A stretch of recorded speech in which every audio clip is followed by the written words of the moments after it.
All right, let's get into it. We're going to talk about a fictional movie that became a very, very real global phenomenon. We're going to break down just how this animated musical about K-pop idols fighting demons went from a wild idea to an absolute record-shattering monster hit.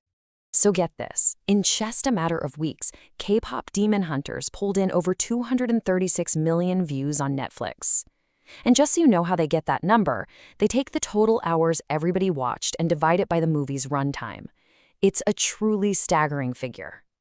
That number makes it the most watched movie on Netflix ever.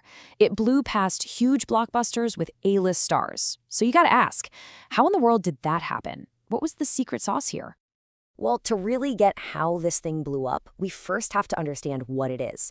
And it all kicks off with the movie's central conflict, which is actually rooted in some really cool, authentic cultural folklore. Okay, so the basic story is this. You've got this trio of awesome female demon hunters, Hunter/X, who are part of this long family tradition. And they're up against this mega popular boy band, the Saja Boys, who are secretly, actual demons that are literally harvesting their fans' souls through their music. It's that classic good versus evil, but with this amazing modern K-pop spin on it. And what's so cool is how the creators built their villains. The Saja Boys are based on the Joseon Saja from Korean mythology, which are basically these immortal beings, kind of like the Grim Reaper. And this wasn't just some throwaway detail. It influenced their whole vibe, their look, their costumes, and their entire mission in the movie. And you can see that difference right here. On one side, you have Hunter/X. They're inspired by female Korean shamans, and their whole goal is to protect and connect with their fans through being real and vulnerable. And then you've got the Saja Boys. They're built to exploit that connection, to take and take until they have their fans' souls. It's literally a battle for the soul of fandom itself. So this whole conflict sets up the movie's biggest, most powerful theme, which it turns out is also the secret ingredient to its real-world success. Because you see, this story, it's not really just about demons. It's about the very real, very complicated relationship between K-pop idols and their fans. The whole story is built around this idea of a parasocial relationship. And if you're not familiar, that's that super intense, one-sided bond a fan feels with a celebrity. It's fueled by things like live streams and fan service that make you feel like you know them. In the movie, that feeling, that connection, becomes the literal battleground. And the co-director, Maggie King, she said that this unique bond was the absolute emotional heart of the film. It's this special relationship where idols give so much of themselves, and the fans give all that love right back. The movie really dives into what happens when that trust is either honored or totally betrayed.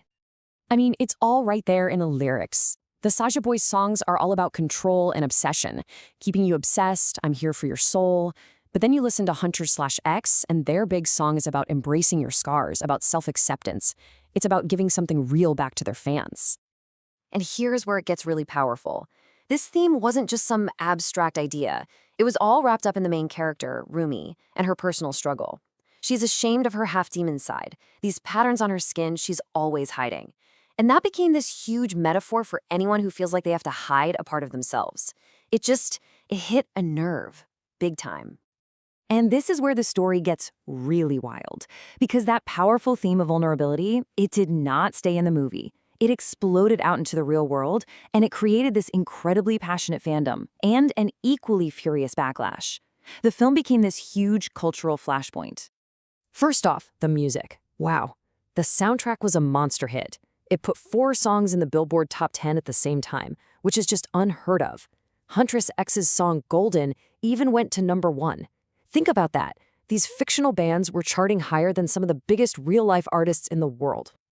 And for the fans, the connection was so personal. You'd go on places like Reddit and see these unbelievably emotional posts from people. They felt like the movie's message about overcoming shame and finding your own worth was speaking directly to them and their own lives. They felt seen. But look, with that much love comes a whole lot of hate. On the flip side, the movie's insane popularity created this massive backlash. A lot of people thought it was cringy, they hated that it was everywhere, and they felt like it was misrepresenting K-pop culture. The anger was just as intense as the love. I mean, that passion on both sides really just proves one thing. This movie had cut deep into the cultural conversation. You just don't get that level of adoration and that level of backlash without making a serious impact. So what's the big takeaway from all this? Did K-pop Demon Hunters just get lucky, or did it actually reveal some kind of new formula for making a global hit in this day and age? When you really boil it down, it was a perfect storm. It wasn't any single thing. It was this powerful combination of a really smart business deal, authentic cultural roots, a story about identity that people could connect to, a killer soundtrack, and a deep, deep understanding of fan culture. And you can't ignore the business side of this. The way they structured the deal was genius. Sony made the movie, and Netflix paid them what they spent, plus a nice premium for the exclusive rights. For Sony, it was a guaranteed win. For Netflix, it meant a global release on day one with a massive potential audience. Just a huge win-win. So it really leaves you with this final thought. In an industry that's just full of sequels and reboots, K-pop Demon Hunters came out of nowhere. It proved that an original, cross-cultural story could be the biggest thing on the planet. So the question is, did it accidentally create a whole new playbook for what a modern blockbuster can be? I guess we'll have to wait and see.